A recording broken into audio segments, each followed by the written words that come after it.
کی تھی. آج بھی یعنی اس کا یہ مطلب نہیں کہ نماز کی کوئی حیثیت تھوڑی ہے. سرکار نے فرمایا تھا کہ اس کو کفر پہلے برداشت کر لے گا, پسند نہیں ہے اس کو. آج بھی تمہیں کوئی خبر مل جائے گی کہ امریکہ نے وائٹ ہاؤس میں افطار پارٹی کروائی ہے اور وہاں مسلمانوں نے اذان پڑھی ہے اور وہاں جماعت ہوئی ہے, لیکن وہ امریکہ جب نظام مصطفیٰ صلی اللہ علیہ وسلم کی بات سنتا ہے تو جو ایسا کرے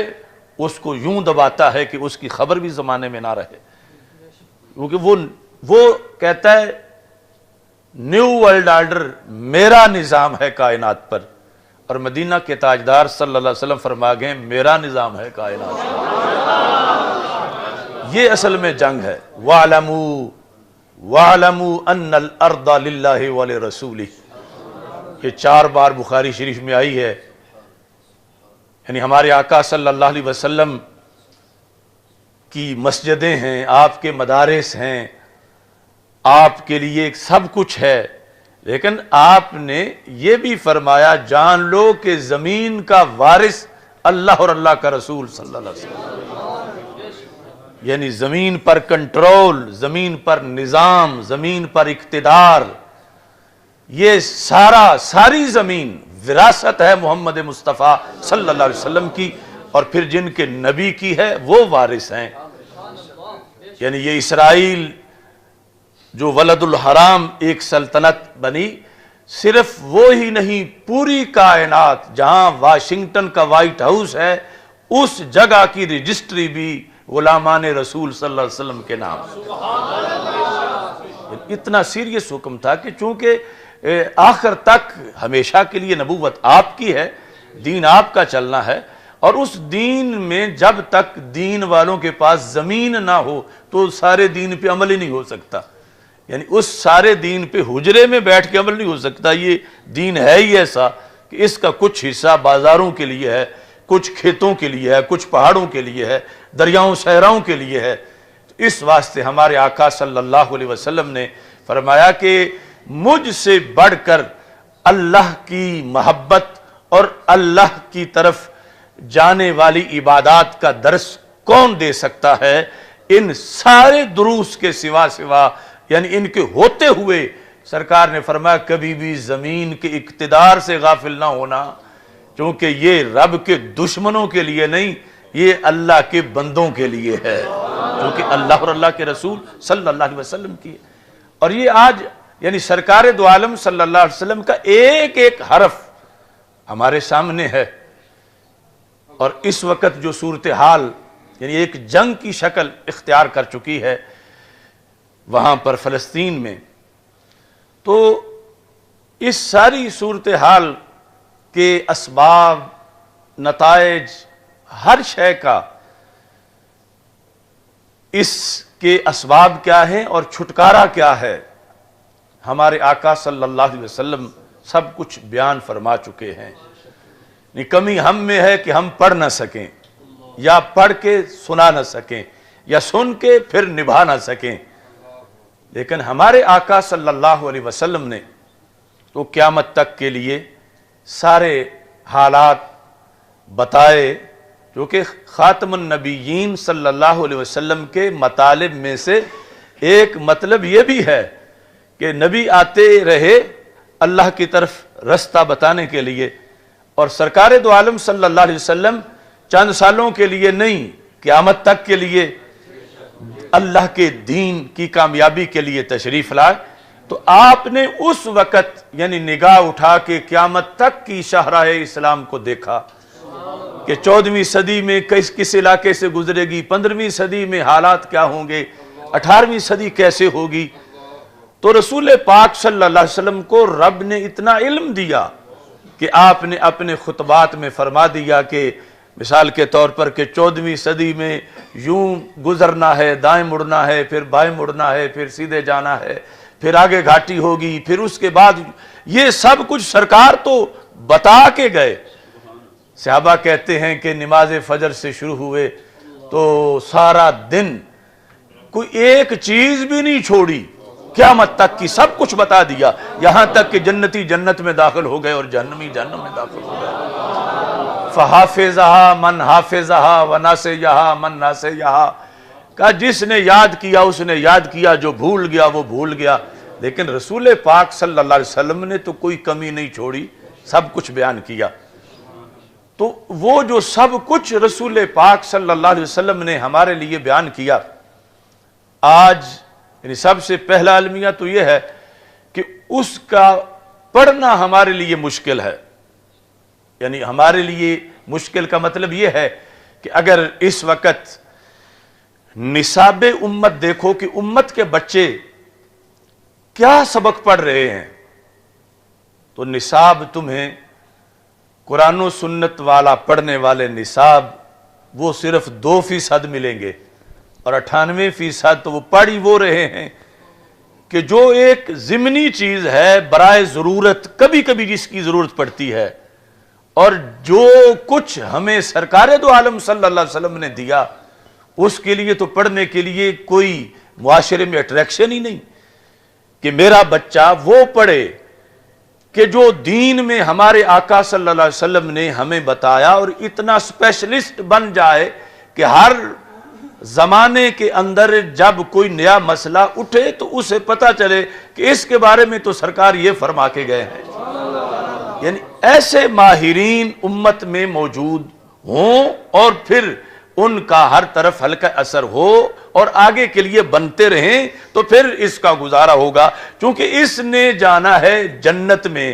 اور رستہ بتایا ہے اللہ کے نبی علیہ السلام نے، اور ذکر اس کا پورا کتابوں میں ہے۔ اور اگر یہ ساری زندگی آکسفورڈ اور کیمبرج میں ہی رلتا پھرتا رہے تو اسے کیا پتا ہوگا کہ 15ویں صدی میں اس رستے کے پرابلم کیا ہیں اور سرکار نے کیسے گزرنے کا طریقہ بتایا ہے۔ تو سب سے پہلے تو یعنی امت کے اندر اس چیز کی بے بسی ہے کہ اتنا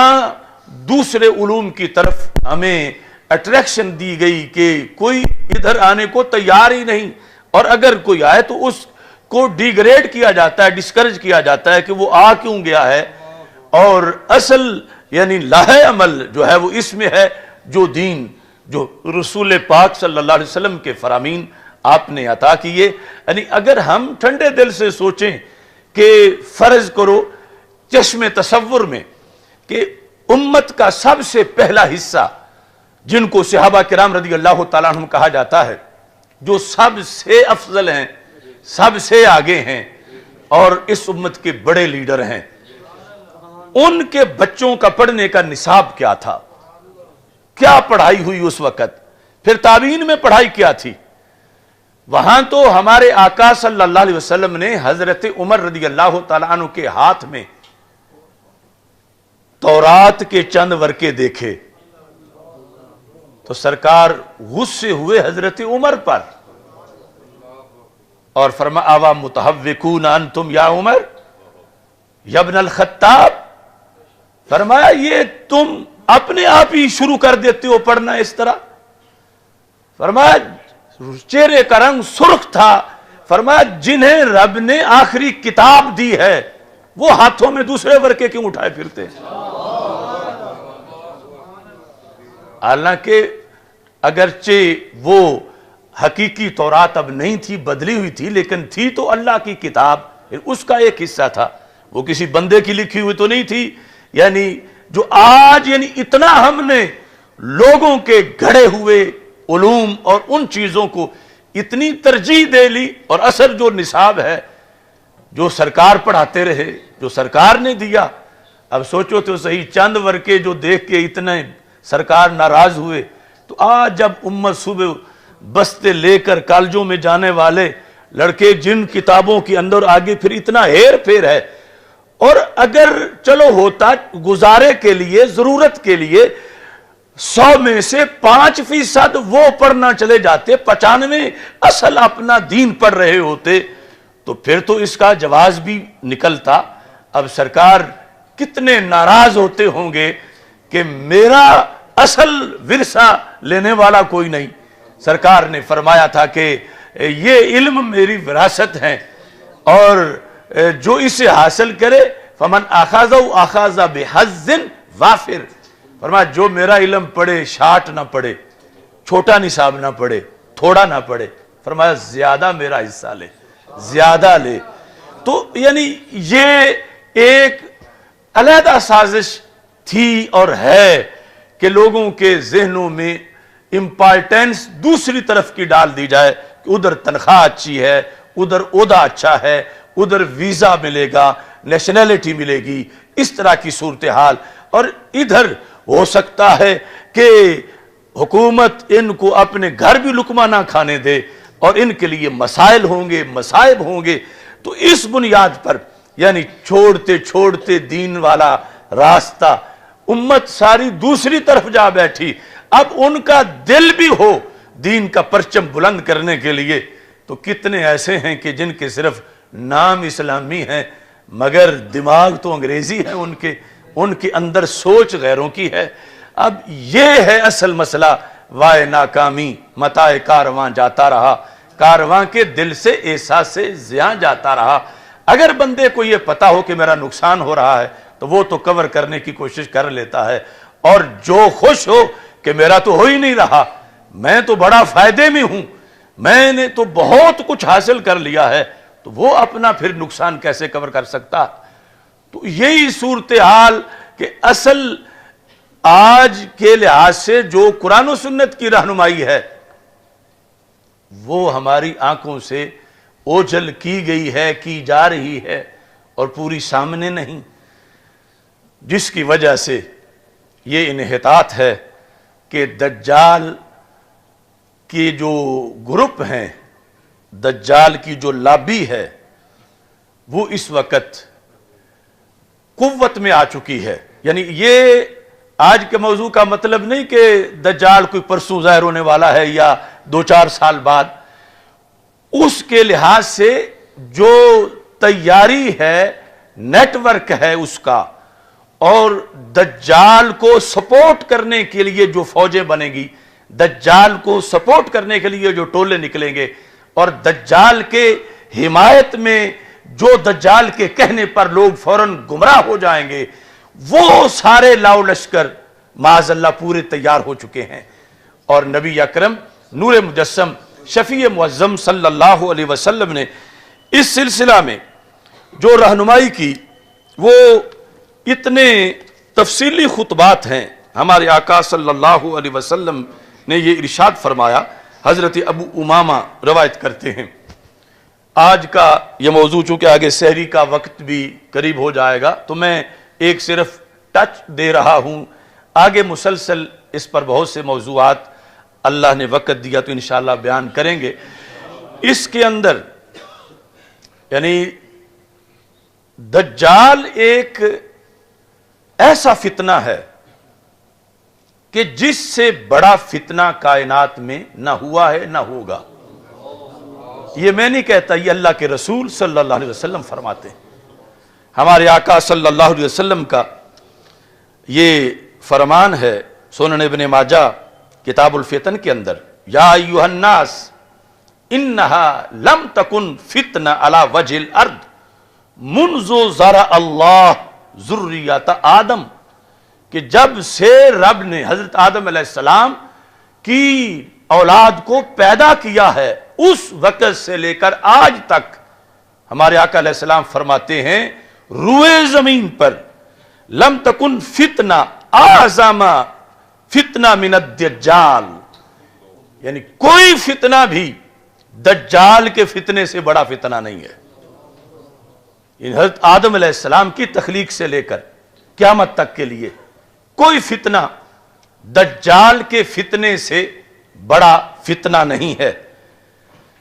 وَإِنَّ اللَّهَ عَزَّ وَجَلَّ لَمْ يَبْعَثْ نَبِيًّا إِلَّا حَذَرَ أُمَّتَهُ مِنَ الدَّجَّالِ، اور اللہ نے جتنے نبی بھی بھیجے ہر نبی نے اپنی امت کو دجال سے ڈرایا کہ دجال آئے گا، دجال یہ کرے گا، بچ کے رہنا، اس کے وسوسوں سے بچنا۔ اگرچہ رب نے فائنل کیا ہوا تھا کہ دجال نے آنا ہے آخری امت کے اختتام پر، لیکن ہر نبی نے ڈرانا ضروری سمجھا، یعنی ایسے اسباق میں سے تھے کہ نسل در نسل قوم میں تیاری رہے، اگرچہ کسی آنا بعد میں ہے لیکن ان کے اندر